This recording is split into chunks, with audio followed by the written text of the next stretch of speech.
Hello दोस्तों, welcome back. आप देख रहे हैं कॉफ़ी विद सुबी जैन। दोस्तों, मैं आज एक आर्ट गैलरी में आया हूँ।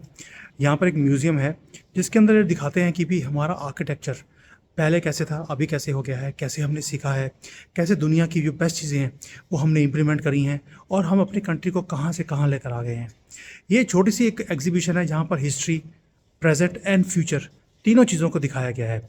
मैं आपके साथ पूरा डिस्कस करूँगा कि कैसे इन्होंने अपने कल्चर को प्रिजर्व करके रखा है, कैसे इसको बढ़ाते हैं, कैसे एक इंस्पिरेशन देते हैं फ्यूचर की जनरेशन्स को कि भैया हमें क्या करना चाहिए ताकि हम अपनी कंट्री को आगे लेके जाएं। तो ये वीडियो आपको बहुत अच्छा लगने वाला है। आइए मैं आपको पूरा दिखाता हूँ कि कैसे यहाँ पर एग्जीबिशन एक तरह से बनाई है, म्यूज़ियम बनाया है और कैसे लोगों को इंस्पायर करते हैं। मज़ा आ जाएगा आपको देख कर। ये चलिए शुरू करते हैं। दोस्तों, ये एक एग्जीबिशन या जिसको आर्ट गैलरी बोलते हैं उसकी एंट्रेंस है। अब एंट्रेंस पे बैठने की जगह बनाई हुई है और एक एक आपको एक डिफरेंट फील आती है जैसे ही आप अंदर जाते हैं। और उसके साथ में उन्होंने एक अपनी जो शॉप है वो खोली हुई है, जहाँ पर जो सारा आर्ट एंड क्राफ्ट का जो सामान है वो सारा मिलता है, अपने कल्चर को डिपिक्ट करता है। जो चाइना का कल्चर है वो सारा दिखाया हुआ है यहाँ पर, और वो चीज़ें यहाँ पर बेचने के लिए लगाई हुई हैं। बनाई किसने है? आम पब्लिक ने। जो बच्चे हैं, स्कूल के बच्चे हैं, या जो आर्ट एंड क्राफ्ट का सामान बनाने के लिए सीख रहे हैं, ये सारी चीज़ें उनकी बनाई हुई हैं। ये सारी चीज़ें देखिए आप, ये पेपर की बनी हुई हैं सारी। जो आप सामने देख रहे हैं ये कागज़ की बनी हुई चीज़ें हैं। ये ड्रैगन का ईयर है तो हर चीज़ आपको ड्रैगन में दिखेगी, क्योंकि अगला जो साल है ये वाला, अभी चाइनीज़ न्यू ईयर का टाइम चल रहा है, तो यहाँ पर सारा कुछ ड्रैगन के शेप में ही दिखेगा। आप देखिए, जो लोग बनाते हैं उनकी क्रिएटिविटी की भी दाद देनी पड़ेगी। इस कंट्री में बचपन से इन्हें क्रिएटिविटी सिखाई जाती है कि कैसे अपने प्रोडक्ट्स को बनाना है, तो वैसा ही दिमाग इनका चलता है। तभी आपको चाइनीज़ के जो प्रोडक्ट्स हैं वो सारे क्रिएटिव दिखेंगे, क्योंकि बच्चा बच्चा तो यहाँ पर ये चीज़ों को बनाता है। और जो लोग बनाते हैं उनका सामान को आगे डिस्प्ले करने की उन्होंने जगह बनाई हुई है। जैसे ये वाला एक आर्ट गैलरी है, जो आर्ट का जो सीख रहे हैं चीज़ें उनकी यहाँ पर डिस्प्ले की जाती हैं। ये कोई फैक्ट्री में बना हुआ माल नहीं है, लोगों का बनाया हुआ है अपने दिमाग से, क्रिएटिविटी से। और उन्हें कितना प्रोत्साहन मिलता है इन चीज़ों के कारण, तभी यहाँ पर तरक्की है। और फिर किसी को बल्क ऑर्डर मिल जाते हैं तो आगे वो किसी भी फैक्ट्री से जाकर सामान को बनवा सकते हैं और आगे बेच सकते हैं। इसी को बोलते हैं बिजनेस मॉडल्स। आप देखिए डिस्प्ले कैसा है, कितना ब्यूटीफुल सामान लोगों ने बनाया हुआ है और क्रिएटिविटी से भरपूर है ये सारा का सारा चीज़। इसलिए यहाँ पे आके मुझे वाकई में बहुत अच्छा लगा।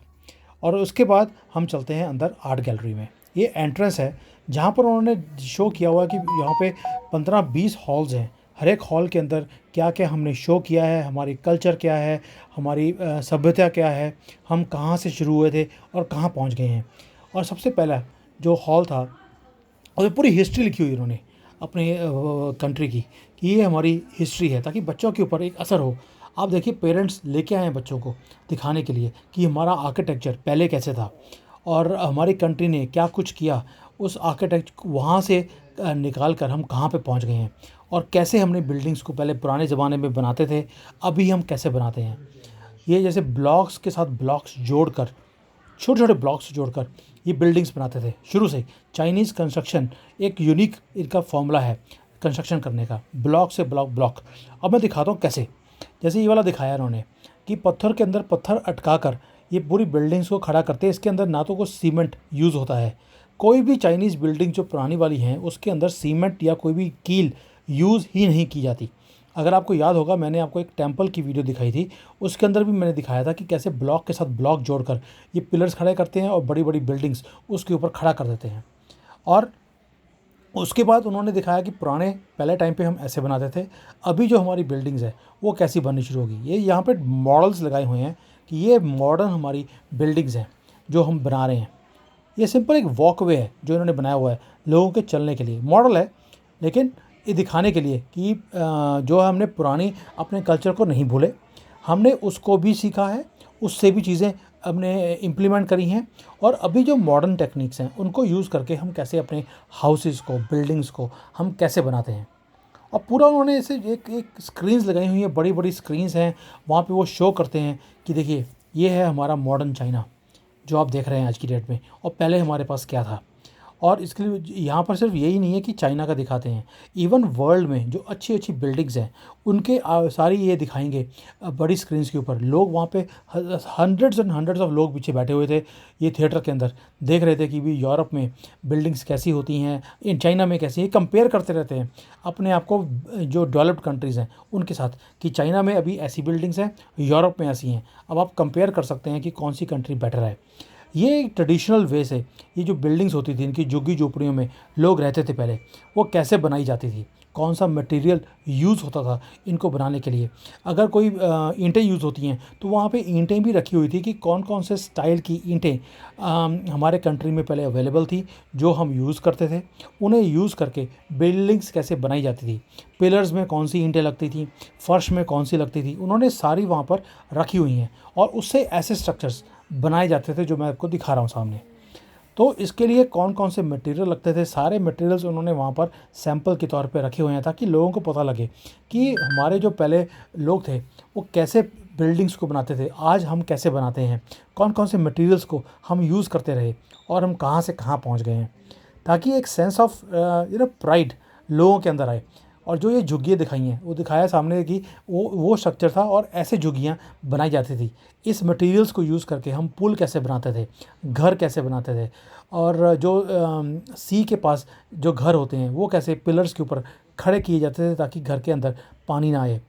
ये सारे दिखाया हुआ है कि जो जो बड़े मकान होते थे जिसमें ईंटें लगती थी वो कैसे बनते थे, और उस सभी का जो बनाने के लिए जो मटेरियल है वो यहाँ पर सैंपल के तौर पर रखा भी गया है। और टेक्निक्स बताई हुई हैं कि हमने ये कैसे ये मकान बनाए पुराने ज़माने में, और कितने कितने लेबर लगती थी चीज़ों को, वो हर चीज़ को लिखा हुआ है। और वहाँ से निकल के अब ऐसे घर हैं कि भाई जिसका कोई कंपैरिजन ही नहीं है। ये अब मॉडर्न जो चाइना है ये उनकी बिल्डिंग्स उन्होंने शो करनी शुरू कर दी। तो एक एक शो केस है कि भाई ये है हमारी कंट्री, हम कहाँ से कहाँ पहुँच गए हैं, ताकि लोग जुड़े अपने कल्चर के साथ और भूले नहीं कि हमारा पास्ट क्या था और हमारा प्रेजेंट क्या है। और उसी से आपको एक दस्तक मिलती है फ्यूचर के लिए भी, कि भाई अगर हमारा पास्ट ऐसा जिसको बोलते हैं कि गरीबी वाला था, आज हमारा प्रेजेंट दुनिया को बीट करते हैं और फ्यूचर कैसे होगा। ये फ्यूचरिस्टिक ईंटें हैं जो रखी हुई हैं यहाँ, कि भाई पहले हमारी ईंटें वैसी होती थी, आजकल हमने ऐसी हल्की और मोर सस्टेनेबल हमने ईंटें बनानी शुरू कर दी।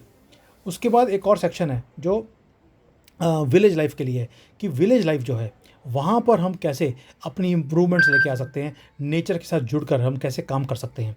तो उन्होंने एक मॉडल रखा हुआ था यहाँ पर विलेज का, कि ये मॉडल है विलेज के अंदर किसी का फार्म है अगर है तो उसके घर कैसे होने चाहिए, पूरा विलेज कैसे होना चाहिए, पॉन्ड बीच में चाहिए, साथ में जो खेती है वो कैसे कैसे डिवाइड करके।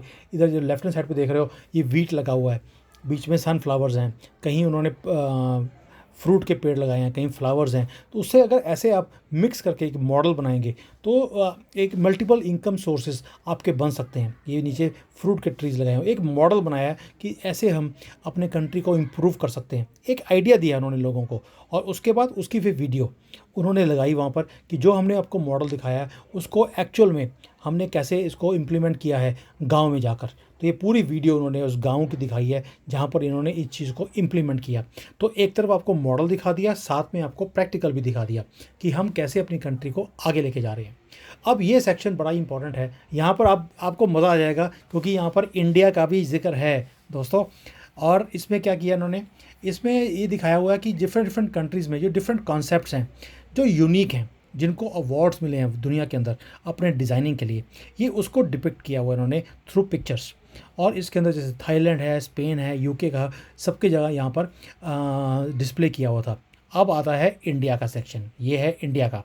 यहाँ पे भारत का एक डिज़ाइन है केरला का जो दिखाया गया, और लोग बहुत ही ज़्यादा इंटरेस्ट से देखते हैं। जो आर्किटेक्ट्स हैं, जो आर्किटेक्ट का कोर्स कर रहे हैं, उनके लिए ये एक बड़ा इंस्पिरेशन का जगह है कि दुनिया में एक कैसी सोच है जिसके साथ इन्होंने बनाया। ये भारत का है, केरला का। पूरा जो उन्होंने पिक्चर्स के साथ दिखाया कि बिल्डिंग के अंदर कैसी है, ये बिल्डिंग के बाहर कैसे लोग वहाँ बैठकर एक कोई भी जो लाइव शो है उसको कैसे वो एंजॉय करते हैं। अंदर पूरा डिफरेंट सिस्टम है, बाहर ही बैठकर एंजॉय करने का। ये सिर्फ ऐसी बिल्डिंग पूरी दुनिया में सिर्फ भारत के अंदर है, वो भी केरला में। और जिस बंदे ने ये वीडियो बनाई, ये बिल्डिंग बनाई है या जिसका डिज़ाइन है, उसका भी इन्होंने यहाँ पर डिपिक्ट किया हुआ है कि कौन है ये आदमी। वो कोई भारतीय है, केरला का, यूएई में रहता रहा है, ये हाउस ऑफ म्यूजिशियंस था, वीनू नाम के बंदे का। तो ही बिलोंग्स फ्रॉम भारत, और भारत का नाम देख के वैसे ही हमारी छाती चौड़ी हो जाती है, इसलिए मैंने सबसे ज़्यादा टाइम यहीं पे लगाया कि भाई ये भारत का है, ये तो दिखाना बनता ही है आपके साथ। वीनू डैनियल फ्रॉम इंडिया, इसको पढ़ने का जो मज़ा है मैं बता नहीं सकता आपको। इसके बाद हम जाते हैं जो फ्यूचरिस्टिक है, कि कैसे हमने वेस्ट को यूज़ करके इस दुनिया में, हमने वेस्ट को यूज़ करके सस्टेन किया है, कंट्री को आगे लेके गए हैं। और आगे जाकर कैसे कैसे हमारी खेती होने वाली है, कैसे ये ग्रीन हाउसेस बनेंगे, कैसे घर के अंदर भी आप खेती कर सकते हैं और अपनी लाइफ को आगे लेके जा सकते हैं। बल्कि इन्होंने वो चीज़ें भी, एक तो अपने पहले दिखा दिया हमारे पास्ट क्या था, प्रेजेंट दिखा दिया, दुनिया का बेस्ट क्या है वो दिखा दिया। अब नेचर के साथ जुड़कर हम कैसे अपनी लाइफ को और बेटर बना सकते हैं, वो सारी चीज़ें भी इन्होंने यहाँ पर डिपिक्ट करी हैं या शोकेस करी हैं। बच्चों के लिए एक इंस्पिरेशन है यहाँ पर कि कैसे कैसे आप जो चीज़ों को हम वेस्ट समझते हैं उनको यूज़ करके हम कैसे अपने कंट्री को आगे लेके जा सकते हैं। ये फ्यूचरिस्टिक है, जैसे टाइल्स हैं या ये पिलर बनाने का डिफरेंट डिफरेंट मटेरियल्स कौन से हम यूज़ करें ताकि एक बेटर बिल्डिंग्स बन सकती हैं। वहाँ पे इवन की जो पत्थर हैं, मिट्टी है, डिफरेंट डिफरेंट मिट्टी, कहाँ कौन सी मिट्टी कहाँ पे हम यूज़ कर सकते हैं, कौन सी बिल्डिंग बना सकते हैं, कहाँ पे इसका यूज़ है, वो सारा कुछ भी इन्होंने डिस्प्ले किया हुआ था यहाँ पर। उसके बाद फिर इन्होंने अपना जो हिस्ट्री है वो कलरफुल है, जैसे स्कार्फ्स हैं इनके बड़ी फेमस हैं। जैसे भारत में साड़ियाँ फेमस होती हैं, तो यहाँ पे चाइनीज़ स्कार्फ बहुत ज़्यादा फेमस है। इन्होंने वो चीज़ भी रखी है कि भाई सिर्फ बिल्डिंग्स ही नहीं है, ये जो फैब्रिक्स हैं ये भी हमारे बहुत फेमस थे पहले, जो जिसने हमारे कंट्री का नाम किया है। आपको याद होगा सिरेमिक्स में इनका नाम था, जिसको हम बोन चाइना बोलते थे। वैसे ही इनके स्कार्फ्स हैं, डिज़ाइंस हैं, उसको भी इन्होंने डिपिक्ट किया है।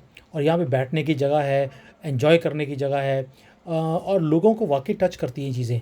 और पूरी हिस्ट्री इनकी जो है वो लिखी हुई है कि कैसे कैसे हमने किया है। फिर उन्होंने बच्चों को कैसे इंस्पायर करना है, कैसे उनको सफाई का एक लेसन्स देने हैं, कैसे उनको बचपन से स्कूल से ही अपने साथ जोड़ना है ताकि हम नेचर के साथ जुड़ें, और कैसे पूरी नेचर को, अपनी कंट्री को कैसे हम यूज़ कर सकते हैं और बच्चों के लिए एक ब्राइट फ्यूचर हम दे सकते हैं। कौन कौन सी ट्रेनिंग्स बच्चों को बचपन से देनी है, वो सारा कुछ दिया हुआ है। और पिछले 100 सालों में क्या क्या काम किए हमने ताकि कंट्री हमारी यहाँ तक पहुँच गई, कैसे हमने एक ग्रुप्स को बनाया है बच्चों को ट्रेनिंग देने के लिए, वो सारा कुछ इन्होंने डिपिक्ट किया हुआ है। स्कूल्स के लिए इंस्पिरेशन है कि अब हमें और चीज़ें कौन सी करनी चाहिए ताकि बच्चे साथ में इन्वॉल्व हों और एक कल्चर जो है हमारा वो सारा का सारा ठीक हो जाए। नेचर के साथ कैसे जुड़ना है, गाँव के लोगों को कैसे अपलिफ्ट करना है। इसलिए यहाँ पर जो गाँव हैं उनको अपलिफ्ट करने के लिए बहुत प्रोग्राम होते हैं। और ये पुरानी गलियाँ उन्होंने एक बनाई हुई थी कि हमारे पुराने, ये सिर्फ फ़ोटोज़ हैं यहाँ पर, ये कोई आदमी नहीं है, ये सारी फ़ोटोज़ लगी हुई हैं। वैसे ही गलियाँ बनाई हुई हैं जैसे आज भी आपको हांगकांग में दिखती हैं या पुराने जो चाइना के एरियाज़ हैं।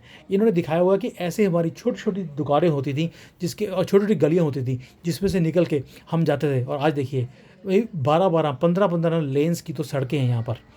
तो वो सारा चीज़ें जो है इनका इन्होंने दिखाया हुआ है यहाँ पर।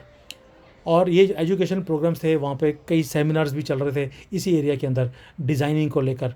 और बहुत लोग हैं जो डिज़ाइनिंग सीखने के लिए आते हैं यहाँ पर कि कैसे कैसे जो इवन दुनिया के जो बेस्ट डिज़ाइनर्स हैं उनके भी डिज़ाइंस यहाँ पर डिस्प्ले किए गए, just to give inspiration to the people कि देखिए हम छेने और ये लेकर, हथौड़े लेकर हम बिल्डिंग्स बनाते थे। आज दुनिया की जो बड़ी से बड़ी मशीन्स हैं वो सारी हम यूज़ करते हैं और बिल्डिंग्स बनाते हैं उनके साथ। और ये सारा वेस्ट का, जैसे धागे और है, इन्होंने लिखा भी यहाँ पर कि nothing in this world is waste. मैंने नितिन गडकरी को सुना था, वो भी बोलते थे हमेशा कि there is nothing waste in this world, this is kind undesirable items, भी जो देखता भी नहीं कोई भी, वो चीज़ें हैं यहाँ पर, लेकिन उससे भी आप क्या कुछ बना सकते हो। That means nothing goes waste in this world. और साथ में उन्होंने ये दिखाया कि हमारे पास कई बार रिसोर्सेज नहीं थे, हम तो समुंदर में जाकर वहाँ से कैसे जाकर वहाँ से चीज़ें लेके आते थे, पत्थर इकट्ठे करते थे, और उसके साथ हम लोग फिर वो जो रिस्क लेकर बोट्स भेजते थे वहाँ पर, और वहाँ से समुंदर के नीचे से पत्थरों को लेके आते थे। वहाँ से फिर हमने सामान बनाना शुरू किया, जैसे कोई टेबल है, वहाँ पे टेबल डिस्प्ले भी किया है कि समुंदर के नीचे से पत्थर लेकर हमने कैसे एक टेबल कुर्सियाँ बनाई हैं, या जो बर्तन होते हैं वो कैसे हम बनाते रहे, और पूरे दुनिया को हमने एक्सपोर्ट भी किया है। ये सारा उन्होंने विद वीडियोस समझाया भी है। सी चेयर्स और ऐसे ही बर्तन हैं जो ये बनाते थे, राजे महाराजाओं के पैलेसेस में यूज़ होते थे। ये महंगी आइटम्स हैं जो सी शेल से बनाई गई हैं। और इसको जब पकड़ के देखा तो बहुत ही ज़्यादा लाइट था, ये हैवी नहीं था। ये जग्स हैं, मग्स हैं, ये सारा सी से जो शेल्स होती हैं, सिप्पियाँ होती हैं, उसको लेकर इन्होंने बनाया है। और इसके बाद हम लोग आए फ्यूचरिस्टिक में। पास्ट हो गया, प्रेजेंट हो गया, अब ये है फ्यूचर, कि फ्यूचर में जो आर्किटेक्ट है या कंट्री है वो कैसे बनेगी, वो कैसे चलेगा, सामान कहाँ से लिया जाएगा, पॉपुलेशन वर्ल्ड की इंक्रीज़ हो रही है, रिसोर्सेज कम हो रहे हैं, उसके लिए गवर्नमेंट क्या कर रही है, आपको क्या करना है। सारे एक हेल्प ग्रुप्स बनाकर आपने कैसे अपने देश को, अपनी लाइफ को आपने आगे लेके जाना है। उसके सैम्पल्स बनाए हुए हैं, डिज़ाइंस बनाए हुए हैं, मॉडल्स रखे हुए हैं, कौन कौन से मटेरियल्स हैं जो यूज़ हो सकते हैं फ्यूचर में, उसके बारे में बात की गई है। देखिए आप,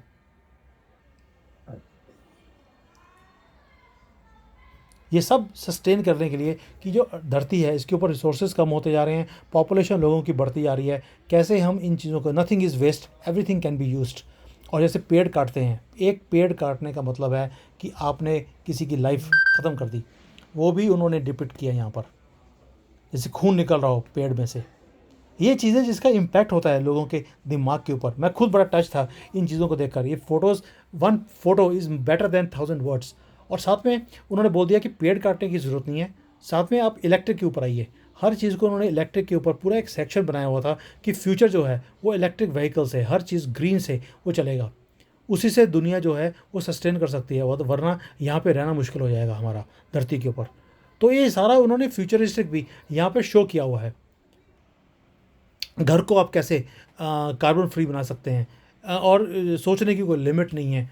हर चीज़, ये पुराने फैक्ट्रीज़ का एक सेक्शन था कि पुराने हमारी जो फैक्ट्रीज़ थी वो कैसे बनती थी और अब हम क्या कर रहे हैं, और कैसे कैसे हार्डशिप्स में से निकल कर हम यहाँ तक पहुँचे हैं। ये एक तरह से एक श्रद्धांजलि भी है अपने पूरे हीरोज़ के लिए। ये देखिए, ये था पुराना चाइना, कि एग्रीकल्चर जो वेस्ट होती है उससे भी सामान कैसे हम बना सकते हैं। This is the future. जैसे भारत में नदियों में जाके कपड़े धोते थे, वैसे ही यहाँ पर भी वही कल्चर था, वही सिस्टम है। मैं बार बार बोलता हूँ, भारत में और चाइना में कोई भी फ़र्क नहीं है, सिर्फ सोच का फ़र्क है, इम्प्लीमेंट चीज़ों को प्रॉपरली किया है, दैट्स ऑल। अदरवाइज़ हर चीज़ वैसा ही है जैसे भारत में पहले होती थी। ये देखिए, नदी में पैरों से कपड़े धोए जा रहे हैं, और जो इनके कैरेक्टर्स होते हैं, जो 12 कैरेक्टर्स हैं इनके, वो सारे शो किए हुए हैं यहाँ पर, एक तरह से कल्चर के साथ जोड़ने का काम। और उसके बाद यहाँ पे एक और शॉप थी जहाँ पर इनका जो पुराने कल्चर का सामान है, जैसे हैंडीक्राफ्ट है, या ये निकाशी करते हैं वुडन के ऊपर, ये ड्रैगन बनाया हुआ है, आपने कई बार मूवीज़ में देखा होगा। ये सारी चीज़ें वो कैसी हमारी कल्चर थी जो आज आहिस्ता आहिस्ता हुई ख़त्म होती जा रही है। तो इसे भी उन्होंने डिपिक्ट किया कि this is our rich culture. तो दैट मीन्स अपने पुराने कल्चर भी दिखा दी जो गरीब वाली थी, लेकिन जो रिचनेस थी वो भी दिखाई है। वो हर चीज़ को एक तरह से इस म्यूज़ियम में उन्होंने शो किया है, और प्राइड फील करते थे। जैसे मैं वहाँ पे गया हूँ एज अ फॉरेनर, तो वहाँ पे जो लोग खड़े थे, दे वर फीलिंग वेरी प्राउड कि यार फॉरेनर आकर हमारे यहाँ पर हमारी सभ्यता को ये देख रहा है, समझने की कोशिश कर रहा है। और वही सारा सामान जो पहले इनके चलता था यहाँ पर, ये इनके द्वारा से कैरेक्टर्स जो हैं, एनिमल्स जो इनके होते हैं, चाइनीज़ एनिमल्स, ये उसके मॉडल्स बनाए हुए हैं। ये सब पुरानी चीज़ें हैं। जैसे पहले स्टैम्प्स लगती थी, राजे महाराजों की स्टैम्प होती थी, वज़ीरों की स्टैम्प होती थी, वो वाली स्टैम्प्स हैं ये। और जो पुरानी बुक्स थी इनकी, जो कल्चर को डिपिक्ट करती हैं, वो भी इन्होंने डिस्प्ले करी हुई हैं। ये हमारी पुराने कल्चर की बुक्स हैं। So much of pride, I can't tell you. ये चीज़ें हैं जो मुझे लगता है कि भारत में अब इंक्रीज़ होनी चाहिए। ये सारी कल्चर की पार्ट्स हैं। आपको ऐसी मूर्तियाँ जैसे ये वाली लेडी है, ये आपको सड़कों के ऊपर भी मिल जाएंगी। This is part of Chinese culture जो मैं आपको दिखा रहा हूँ। और जो बोन चाइना का सामान था इनका, क्योंकि बोन चाइना फेमस है पूरी दुनिया में, उसको भी इन्होंने यहाँ पे डिस्प्ले किया हुआ था डिफरेंट डिज़ाइंस के साथ। और जैसे हमारा वो था जय जवान जय किसान, इनका भी वही नारा था, जय जवान और जय किसान, दोनों इकट्ठे मिलके कंट्री को आगे लेके जा रहे हैं। और उसकी उन्होंने मूर्तियाँ पीछे बनाई हुई हैं दिखाने के लिए कि ये चीज़ें हैं जिसके कारण हमारी कंट्री आगे पहुँची है। तो हमें कभी भी अपने रूट्स को भूलना नहीं चाहिए। This is the message through this place. So दोस्तों, आपने देखा ये एग्जीबिशन को, क्या ये एग्जीबिशन बनाई उन्होंने, एक एग्जीबिशन हॉल है, कंट्री को अपने कल्चर के साथ, अपनी हिस्ट्री के साथ जोड़ने के लिए। देखिए इन्होंने क्या कुछ किया हुआ है, क्या स्ट्रक्चर्स बनाए हुए हैं। सिर्फ अपनी जनरेशन को दिखाने के लिए कि हमारे पूर्वजों ने जो हज़ारों साल पहले क्या किया था, कैसे हमने स्ट्रगल करी है, कौन सी बिल्डिंग से लेकर अब हम कहाँ तक पहुँच गए हैं। आज का आप आर्किटेक्चर देखिए, पहले हम कौन से मटेरियल्स थे, हमारे पास अगर कमी थी तो हम समुद्र में जाकर कैसे उस सामान को निकालते थे, वहाँ से चीज़ें बनाते थे, और आज हम कहाँ से कहाँ पहुँच गए हैं। आपको लगता नहीं है कि ऐसी चीज़ें देखने के बाद जो आज की जनरेशन है वो कितना एक गर्व महसूस करती होगी यहाँ पे? क्या भारत को ऐसी एग्जीबिशन हॉल नहीं बनाने चाहिए? हमारे कांग्रेस के टाइम पे क्या हुआ था, हमारे पास जो एग्जीबिशन हॉल है वो कभी जवाहरलाल नेहरू, कभी इंदिरा गांधी, इनके नाम पे बना दिया, उन्हीं के गुणगान गाए गए, हमारी कल्चर हिस्ट्री को दिखाया ही नहीं जाता। और यहाँ पर किसी का गुणगान नहीं है, किसी गवर्नमेंट का गुणगान नहीं है, अपने कल्चर का, अपनी कंट्री का गुणगान है। मोदी जी शायद यही काम कर रहे हैं आज की डेट में। वो कभी बोलते नहीं है मेरी दादी, मेरी माँ, मेरा ये, मेरा वो, कुछ नहीं। उनको सिर्फ संस्कृति, मेरा धर्म, मेरे सनातन, ये हमारी धरोहर है और यही हम दिखाएंगे। तो इसीलिए आज जो नेशनलिज्म है वो भारत में बढ़ता जा रहा है, लेकिन उसको और बढ़ाने के लिए कई लोग पूछते हैं कि हमें और क्या करना चाहिए। मुझे लगता है ऐसे एग्जीबिशन हॉल बनाने चाहिए कि हमारे पूर्वजों ने क्या किया था और हमने आप कहाँ पे अपनी कंट्री को ले गए हैं, और आगे इसको आगे लेके जाने के लिए हमें और क्या कुछ करना पड़ेगा। मुझे लगता है यही एक डायरेक्शन है, तभी मैंने ये वीडियो बनाया है, क्योंकि मुझे बहुत इंस्पायर किया इस एग्जीबिशन हॉल ने। मुझे लगा आपके साथ शेयर करना चाहिए और कहीं ना कहीं किसी ना किसी को तो टच करेगी। थैंक यू दोस्तों, जय हिंद। और ऐसे ही वंदे मातरम, भारत माता की जय, जय श्री राम बोलते रहें गर्व से।